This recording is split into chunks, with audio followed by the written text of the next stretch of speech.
we might have to go ahead and try to set up. I'm not sure if we got YouTube off correctly. Hopefully it's all right. I guess we'll find out in a second. No, wow. TikTok's not running correctly. All right.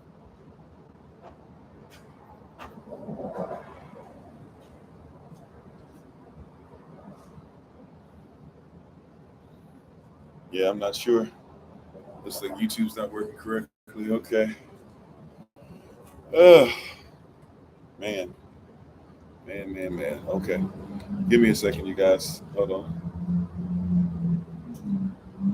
Or can you guys hear us on YouTube? Can you hear on YouTube at all? Yes, no, maybe so. Can you hear me, see me? If not, y'all might have to give me like a minute. Try and work this out. You can. Okay, cool. So TikTok just couldn't. All right. Can you guys see me on TikTok now? So YouTube, you can see and hear me all right. Okay, cool. TikTok, can you see and hear me all right? Yes. Okay. All right. Interesting. Okay. Well, as long as we got the stuff working, that's all. Even if it's working in a weird manner, I wasn't expecting. Praise y'all. All right. So real quick, we're gonna get ready for this. Thank you, Minister Sam. And by the way, shalom, everybody. May the words of my mouth and meditation of my heart be acceptable in your sight. As we said earlier, we give all honor and praise to the Most High. We give all praise and honor to Him for my wife, the Honorable Maya, who lives a life that's able to be honored. You can check her out on TikTok, YouTube, her website, and Pinterest at Bloom and Flourish, not A&D, the letter N, Bloom and Flourish. She is a healer, herbalist, chemist, and biologist by degree. We thank everybody for being on so much. We appreciate you. Let's go ahead and dive right in. Please, man, please, sir, if you're still able to help the families that are in need, we appreciate you for doing so. We hope that you all are being safe.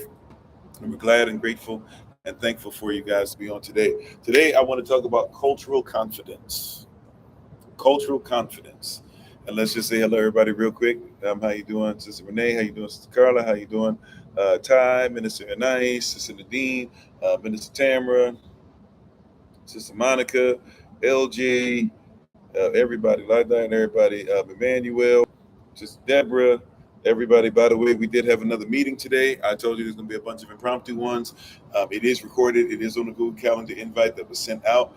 And the next one, the next meeting should be this Saturday coming up. This Saturday when we have our next meeting, we'll make sure that the first meeting, the second meeting, and that meeting will be on that Google Calendar invite as far as the link. Okay. Everybody there, everybody with us. So just to let you know. But tonight we're going to talk about cultural confidence. Praise God. Thank you, Minister Tamer. And thank you guys for being on once again. Thank you for all the help that you've been blessed with the families with and stuff like that and everything. We appreciate you.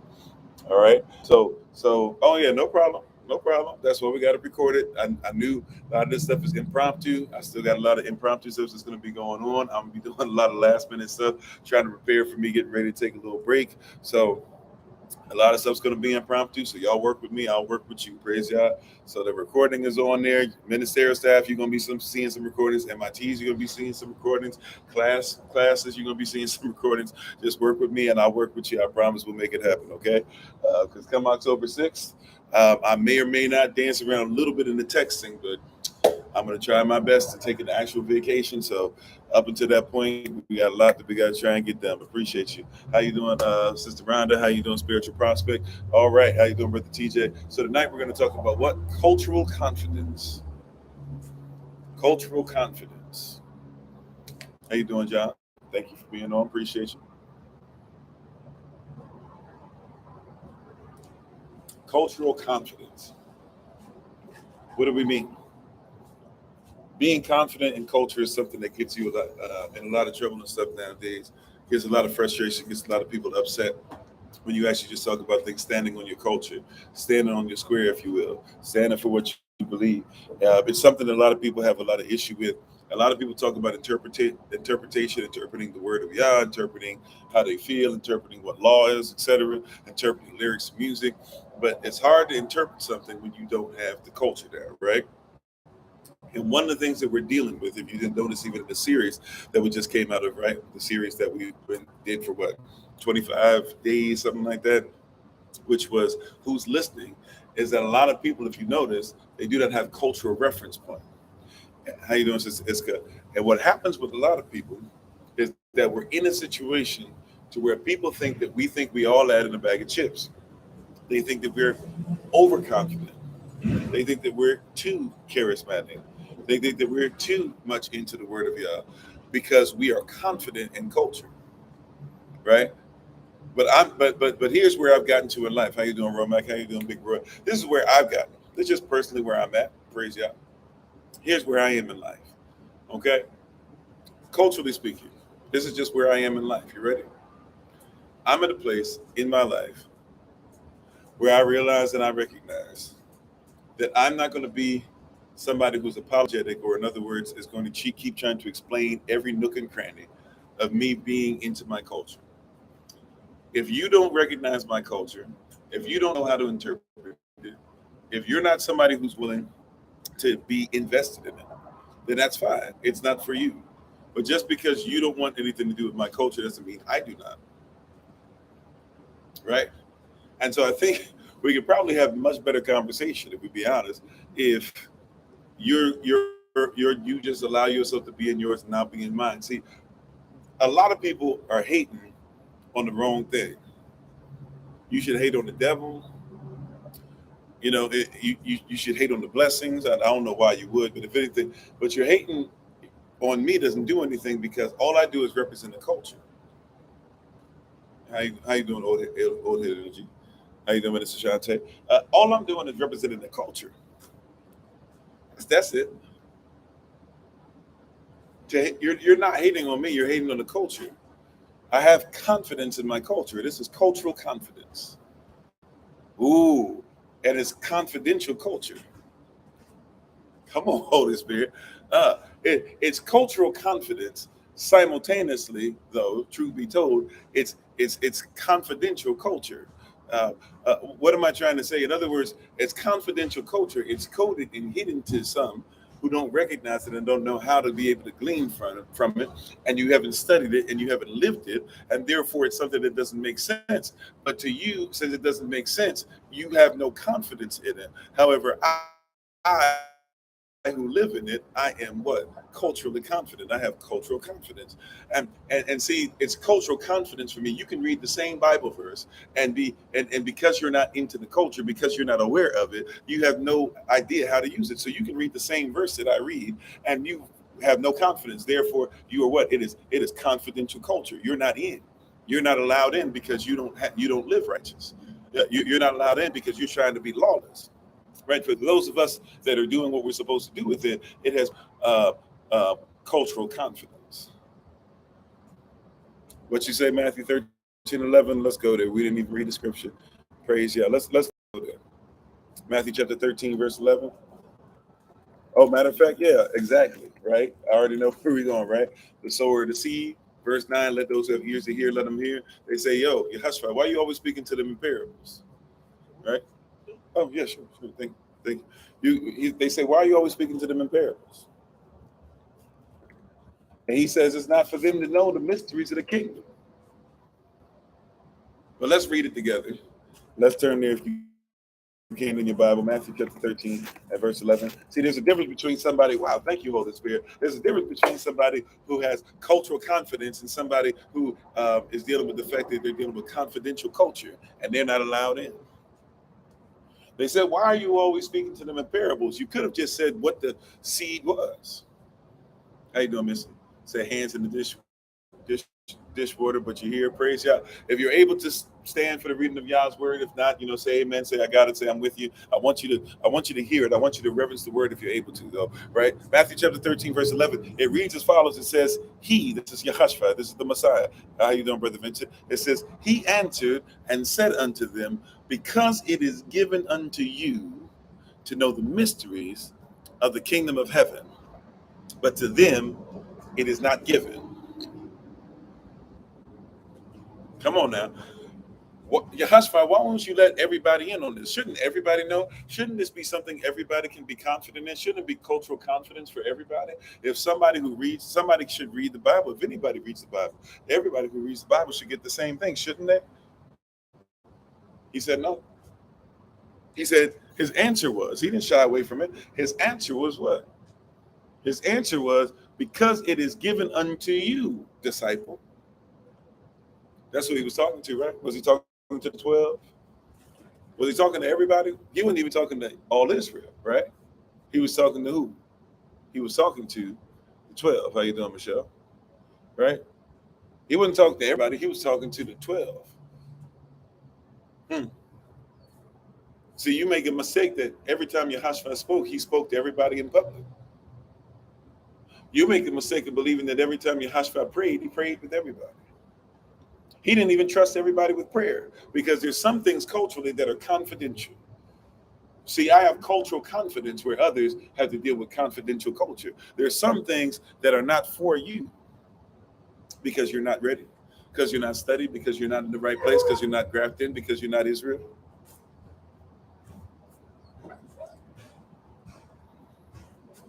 There are some things that are not for you. Oh, you don't believe it? How about this? We were just talking about Passover today.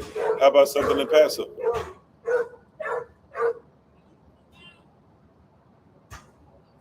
I'm sorry, hold on one second.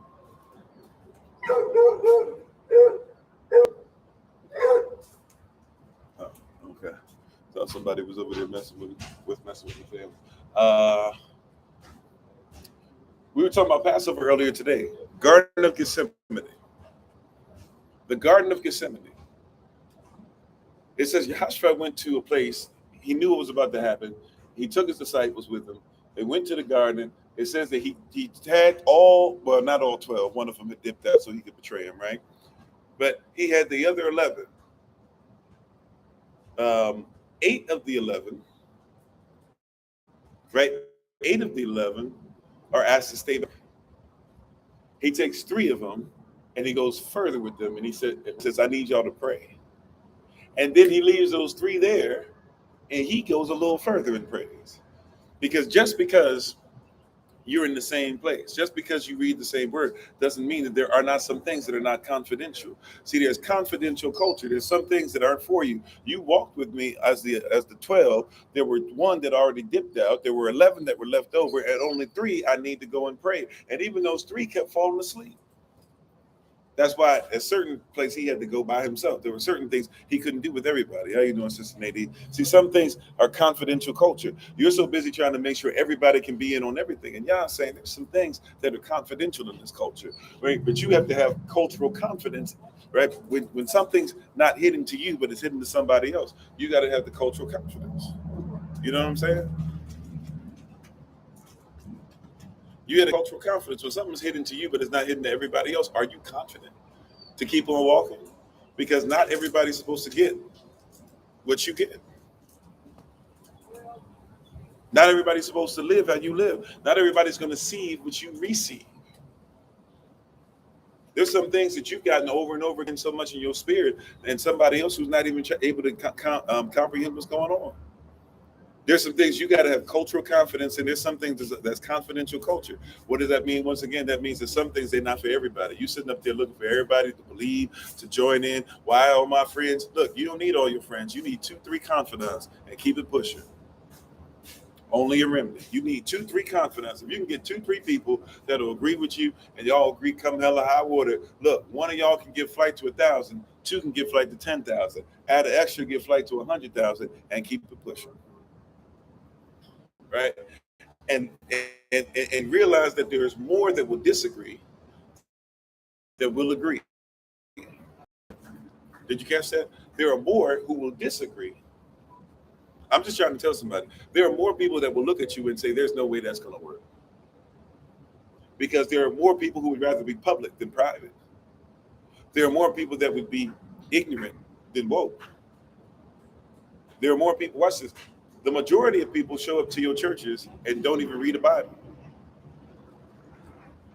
I know this. I have to be careful when I come on live sessions because I know there's a majority of you that will come on and you'll listen to a message and will never open up anything that I mentioned to see if I'm actually telling the truth. So I have to be careful because a lot of you will never do something as simple as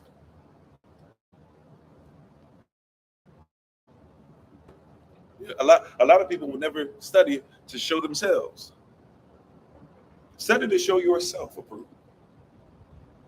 Then bring it before Elohim, that you needed not be ashamed, rightly dividing the word of truth. But people won't even study for themselves to show themselves.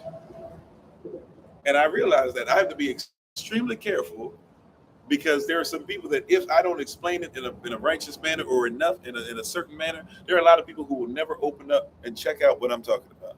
And I'm thankful that you would trust me, right?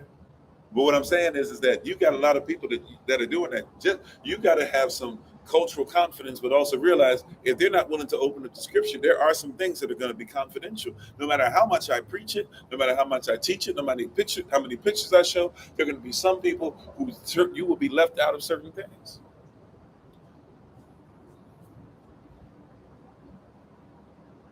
Do you have the cultural confidence that when something is left confidential to somebody else, when they're not able, right, when they don't have the security clearance? When I was in the military, I had security clearance. There were certain places I could go, and there's certain tasks that I did, and there's certain things that you had to do to be qualified to be able to have a certain watch, right? I had to have a certain security clearance. I had to earn the right to be able to go to places. I had to earn the right to tell 3 stars and 4 stars and people from the United States and people from other countries and people from other corporations even. I had to earn the right to tell them what they could and couldn't walk out the door with. I had to earn the right to tell people to tell 4 stars if they could or could not come through my gate if I was at the gate that day. Little old E3 turned into an E4, had a little bit of E5 responsibility. I had to be able to tell these folk in the United States, outside the United States, whatever the case might be, I had to tell them, hey, you can't do that. Hey, you can do that. And I had to look somebody in the face that while they were cussing me out, and I had to salute them. But before I saluted them, while they were cussing me out, I still had to say, that's fine, sir, but you cannot do that. That's fine, sir, but you cannot bring your family. That's fine, sir, but we still have to check the bottom of your car. That's fine, man, but you're still not allowed to go here. That's fine, sir, but we still have to have somebody check your bag. Oh, sir, you know that you're not allowed to bring that particular thing out of here. Well, how am I going to get this done? I got to get work done. Who are you to say that? I'm somebody who's been called, who's been invited, who's been chosen, who's gone through the process of being qualified to be there. See, I might be a little E3 or E4 at the time when I started there, and you might be a 4-star, and a 4-star could crush it, little old me at any time. But the only thing that's protecting me is military law. And the fact that I'm qualified has nothing to do with rank right now, right? Your rank has nothing to do. I will salute you and still tell you to sit your behind down right now. And if you keep messing with me, I will arrest you. Why? Because your little rank right now doesn't mean anything, but you got to be trained enough to have the cultural confidence to be able to fit in places where it's confidential. See, that 4-star can mess with me in a situation if he want, but his little behind can be arrested. You were MP yourself, so you get what I'm talking about, right? And I'd even tell them sometimes, what do you want? Do you want security, or do you want ease? Do you want security, or do you want it to be easy? If you want it to be easy, I can let everybody do whatever they want. But if you want security, then you need me to go ahead and check everybody, including you, and you should be the first person to thank me. And I'm not saying every admiral or every general did that. I'm not saying every countryman or every person from another country did or didn't do it. I'm just trying to tell you, you got to have the confidence, the cultural confidence. Do you have the cultural confidence? I said this the other day, and people be thinking, and I said I heard it in church, and church folk were right when they used to say this. But people don't preach like this anymore. But can I tell you the truth? There's no president of the United States of America that has ever outranked any pastor, not any real pastor. And here go Kofi trying to say he all that. I'm here to tell you, there's not a president in the United States, because they've only been over a straw man government called the United States Corporation. They have never been any part of the kingdom. See, you don't know where you rank. That's the problem. You listen to all these other people, you don't know where you rank. You talking about you a boss B, you a boss, you a this, you a that, and all that stuff, whatever. And you go to your job and you feel bad because you realize you ain't a boss. In the kingdom, though, you're supposed to be doing certain things, prioritizing certain things, so that you can live like a king under the king, like you can live like royalty, like you're supposed to. But you got to have the cultural confidence. For many, this is confidential. Exactly. Many, this is confidential. They do not know their value. Their value is only based upon what everybody else says it is. But for us who are in the kingdom, we have a cultural confidence. Our culture has to stick out like a sore thumb. The things that I live by, that I talk by, that I operate in, it causes me to stick out. It causes me to be a peculiar people. The word people means nation, right? It causes me to not be the same as everybody else. It causes me to be on a higher level. I have a cultural confidence. And watch this. Confidence for many speaks to them. It comes off as arrogance. And there's many people who told me the first time I listened to you, Kofi, first week I listened to you, first month, they keep listening, but they'd be like, man, I didn't really want to talk to you. You were arrogant. You were this or that. But there's some things that I just know. Here's something our ancestors used to say, even in church. They used to say, you got to know that you know that you know that you know. You ever heard somebody say it? Sometimes they say it less than that. Sometimes they say it more, but you got to know that you know that you know. You got to know that you know that you know that you know that you know, right? But you got to know, be intimate. There's sometimes you just got to know it. You got to have a swagger about you. Deion Sanders, either you love him or you hate him, but he going to be who he is. He didn't come to see if you agree with him or not. He feels like he's called to teach those children. And he's going to go out there and teach them babies. And he's going to make sure that they become great men. He's going to make sure that some of them are able to get to the NFL. He's not going to promise everybody's going to get there, but he's going to promise them that they're going to live better lives, and that they're going to be called. He's going to talk about Christ. He's going to make sure he talks about the Bible. He's not going to try to apologize or explain it away. And if you come in there, it is what it is. This is what he knows. That's what he knew when they got him to be the best in high school. That's what he knew when they got him to be the best in college at Florida State. That's what he knew when they got him to be so great that all he did, he literally stepped out of a limousine. He basically ran one of the fastest 40s, if not the fastest 40. There's debates on how fast he ran, but one of the fastest 40s of all time. Got back in the vehicle, in the limousine, kept on going. Knew where he was going, right? Played and ended up being one of some people would consider him to be the greatest football player of all time.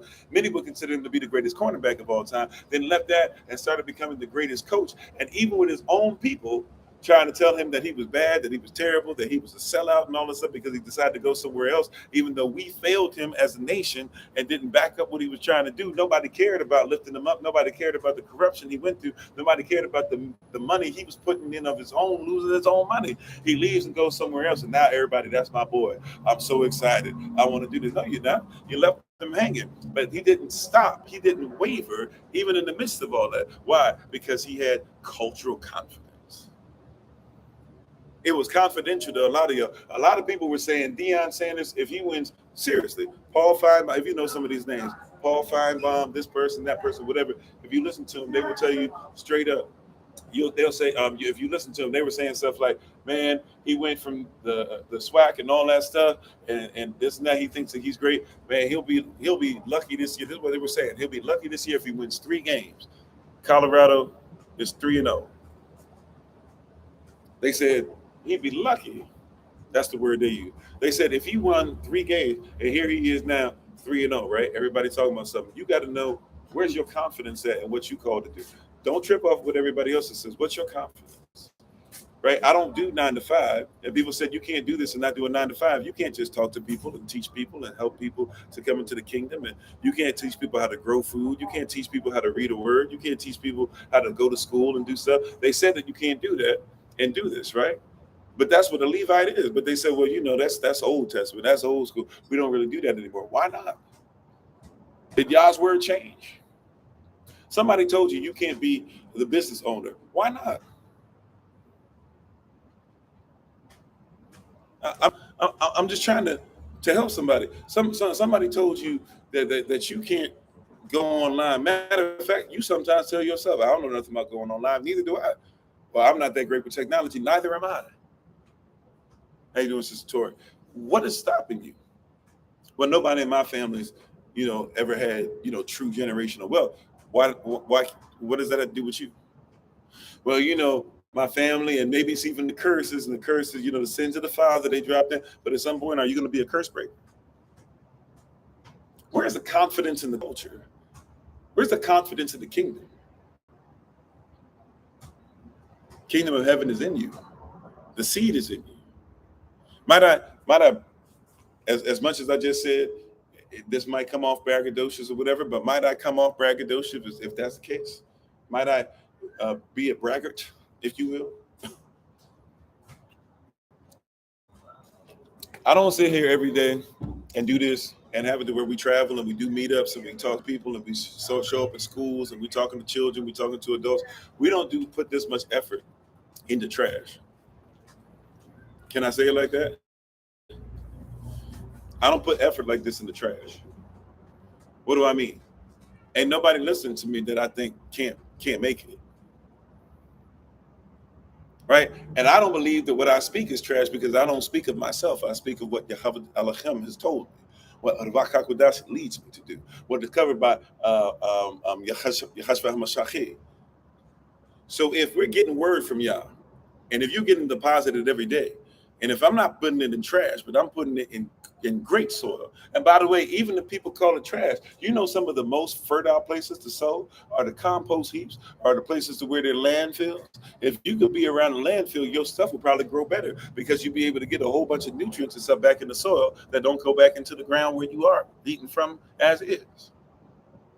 So even if they want to say you're a landfill, I'd rather plant in a landfill than some of these places to where they keep taking everything out the soil.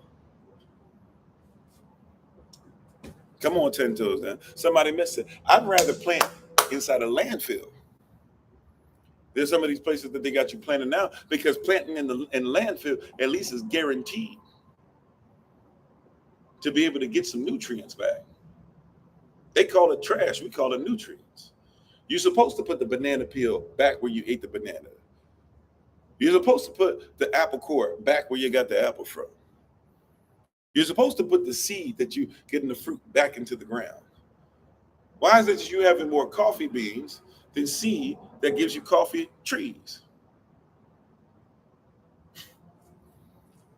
I'm not sowing in the trash. I'm sowing in the treasure. I'm not sowing into landfills. I'm sowing into a place where fruit is ready to manifest. And I can sow into it all day long. Is your heart ready? Y'all could sow into it all day. He could send Kofi. He could send Maya. He could send Anais. He could send Tamara. He could send Kevin. He could send Sonia. He could send Tamar. He could send Joseph. He could send Sharon. He could send Samaya Larray. He could send Morel. He could send Moselle. He could send Jenny. He could send whomever. Is your heart ready for this? Do you have the cultural confidence? You got a heart for this? They're not supposed to believe in you. You're peculiar. They haven't seen anybody do it like you yet.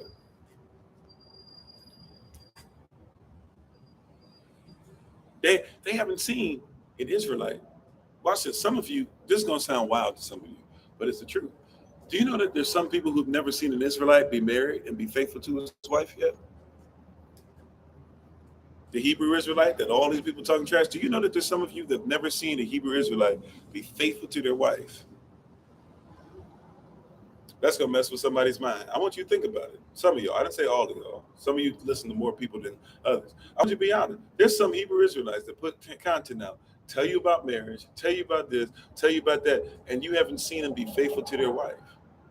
You haven't seen. There's some of you that watch Hebrew Israelites and haven't heard not one of us make sure yet that we ain't cussing somebody out all the time.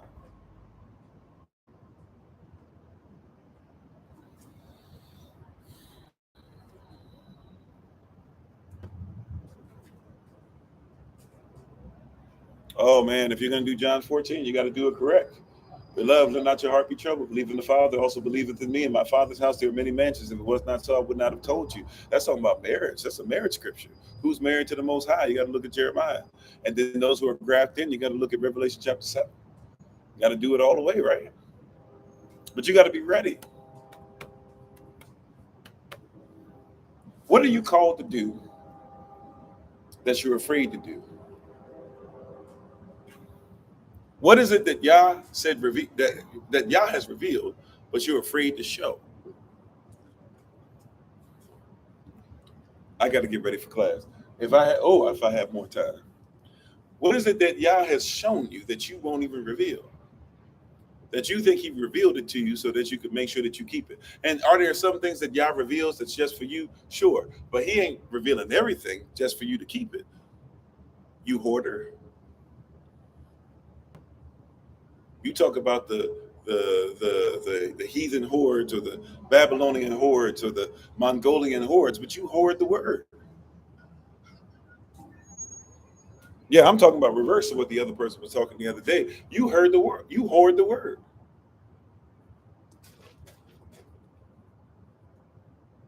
You get a revelation, what you call reveal it. You think it's revelation, but nevertheless, you get a revelation and you don't tell nobody. You get a calling and you don't help anybody. You learn how to be financially free. Nobody knows how to get out of it. You investing, and nobody knows how to invest. You growing your own food in your apartment. There are people with homes with land, and they don't know how to do what you do.